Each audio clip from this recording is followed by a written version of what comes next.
بخاری کی حدیث ہے نا, اس کا تراویح سے کوئی تعلق نہیں ہے. بخاری میں آتا ہے نبی رمضان اور غیر رمضان میں 8 پڑھتے تھے, اس کا تراویح سے کوئی تعلق, وہ تو غیر رمضان میں بھی تھی. اتنی سینس نہیں ہے یار, آپ ہمیں قرآن و حدیث سکھا رہے ہو اور ہمیں اپنا مقلد بنا رہے ہو. اتنی سینس نہیں ہے. آپ کو معلوم ہے کہ علامہ انور شاہ کشمیری رحمہ اللہ یہ جو ہے فقہ حنفی سے تعلق رکھتے ہیں, اور اس حدیث پر تو ہم بہت ساری باتیں کہہ سکتے ہیں, بہت کچھ کہا جا سکتا ہے کہ اس حدیث کا جو ہے کیا, اس کا کیا مطلب ہے, اس کا کیا تعلق ہے.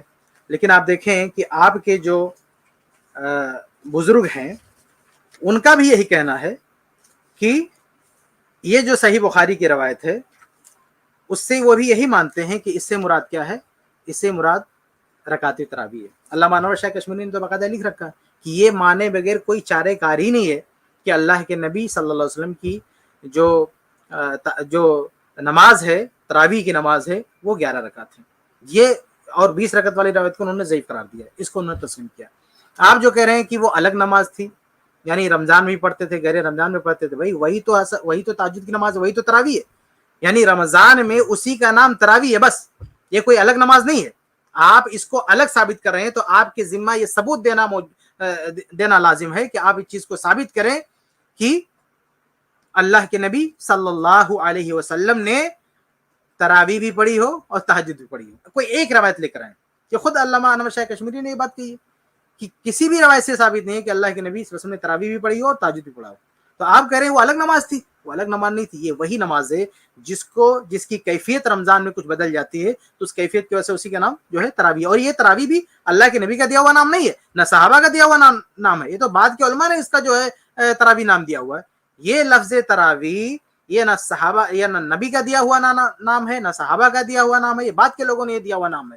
اصل جو روایات میں ملتا ہے وہ قیام رمضان, صلاۃ اللیل, قیام اللیل, اس طرح کی روایت ملتی ہے. صحیح بخاری میں کیا, من قام رمضان, جو رمضان میں قیام کرے, کیا مراد ہے, اس سے مراد وہی قیام رمضان یعنی صلاۃ التراویح ہے. تو بہرحال یہ دونوں ایک ہی نماز ہے. آپ جو سینس کی بات کر رہے ہیں, آپ دیکھیں امام بخاری رحمہ اللہ نے اس روایت کو نقل فرما اپنی کتاب جو ہے صحیح بخاری میں, اور وہاں پہ کیا چیپٹر کیا ہے, صلاۃ التراویح. اور یہ جو دیوبندی حضرات نے چھاپا ہے اس کو کنارے کر دیا. صلاۃ التراویح کیا کیا, ان کے یہاں سے جو نسخہ چھپا ہوا ہے وہ بھی کہاں ہے, اس میں بھی صلاۃ التراویح لکھا ہوا ہے, لیکن کہاں پہ لکھا ہوا ہے, وہ سائٹ میں, یعنی پیج کے جو ہے ایک طرف سائڈ میں کنارے لکھا ہوا اور نون لگا کے لکھا ہوا ہے, یعنی کسی نسخے میں یہ لکھا ہوا صلاۃ التراویح. باقی جو عرب سے صحیح بخاری چھپی ہے اس کو آپ دیکھیں گے تو اس میں صاف لکھا ہوا کتاب صلاۃ التراویح. تو امام بخاری رحمہ اللہ کا یہ چیپٹر قائم کرنا صلاۃ التراویح اور اس کے اندر اس روایت کو لانا, گویا کہ امام بخاری رحمہ اللہ کا بھی یہی فہم ہے کہ وہ جو نماز ہے رمضان کی وہ وہی نماز جو ہے تراویح ہے. بلکہ اب جب پوچھا گیا اما عائشہ رضی اللہ تعالی عنہا سے کہ رمضان میں اللہ کے نبی صلی اللہ علیہ وسلم کی نماز کیسی ہوتی تھی, تو اما عائشہ رضی اللہ عنہ کا جو یہ جواب ہے, چاہے رمضان ہو چاہے غیر رمضان, مطلب یہ ہے کہ اس میں بھی رکعت وہی تھی. یعنی اما عائشہ رضی اللہ تعالی عنہ کا یہ فرمانا کہ جو غیر رمضان میں جو تعداد تھی وہی تعداد رمضان میں بھی ہے, اس بات کی دلیل ہے کہ غیر رمضان کی جو تہجد ہے اور رمضان کی جو تراویح دونوں ایک ہی ہے, وہ دونوں ایک ہی ہے. ورنہ اما عائشہ رضی اللہ تعالیٰ عنہ یہ صراحت کرتی کہ رمضان میں آپ تراویح الگ سے پڑھتے تھے, تہجد الگ سے پڑھتے تھے, لیکن اما عائشہ رضی اللہ تعالیٰ عنہ نے ایسی کوئی صراحت نہیں کی, بلکہ یہ کہا کہ چاہے غیر رمضان میں جو آپ پڑھتے تھے وہی رمضان میں سیم وہی تعداد ہوتی تھی, اس میں کوئی جو ہے تبدیلی نہیں ہوتی تھی, تعداد کے بارے میں وہی معاملہ تھا. اس لیے یہ مفتی صاحب جو کہہ رہے ہیں سینس کی بات کر رہے ہیں, تو یہ امام بخاری سے زیادہ ان کا سینس ہے. امام بخاری کے بارے میں آپ کو پتہ ہے ابن حجر رحمہ اللہ نے تقریب التہذیب میں کیا لکھا ہے, انہوں نے لکھا ہے کہ امام الدنیا فی فقہ الحدیث, کہ فقہ الحدیث میں پوری دنیا کے امام ہیں. آپ کس کی بات کرتے ہیں, آپ کہہ رہے ہیں کہ مطلب آج کے اہل حدیث نوجوانوں کی طرف اشارہ کر رہے ہیں کہ ان کا فہم ہے, یہ ان کا فہم ہے, یہ ان کا فہم ہے کہ اما عائشہ رضی اللہ تعالی عنہا کی اس روایت سے مراد تراویح ہے, قیام رمضان ہے, قیام اللیل ہے. یہ فہم آج کے اہل حدیث نوجوانوں کا ہے, یہ فہم امام الدنیا فی فقہ الحدیث کا ہے, یہ فہم امام بخاری رحمہ اللہ کا ہے, یہ فہم تمام سلف کے ائمہ کا ہے, سلم کے فقہ کا. یہ تو آپ لوگوں نے یہ جو ہے اس میں شوشہ نکالا ہے کہ تراویح الگ ہے اور جو ہے تہجد الگ ہے. یہ تراویح الگ تہجد الگ یہ بات کے لوگوں کا اٹھایا ہوا ہے, اور میرے خیال سے ہو سکتا ہے کہ ہم سے پہلے جن لوگوں نے اوپننگ کمنٹ دیا ہے میں اس میں شامل نہیں ہو پایا تھا, لیکن ہو سکتا ہے, مجھے امید ہے کہ شاید اس ٹاپک پہ بھی کافی باتیں آپ کے سامنے آئی ہوں گی, اس لیے میں اس پہ مزید ڈیٹیل میں نہیں جاؤں گا کیونکہ یہ شاید یہ بات کور ہو چکی ہے. میں آگے بڑھتا ہوں, آگے دیکھتے ہیں. اتنے بڑے بڑے مجتہدین کی تقلید چھوڑ کے میں لوگوں سے ایک بات کہتا ہوں,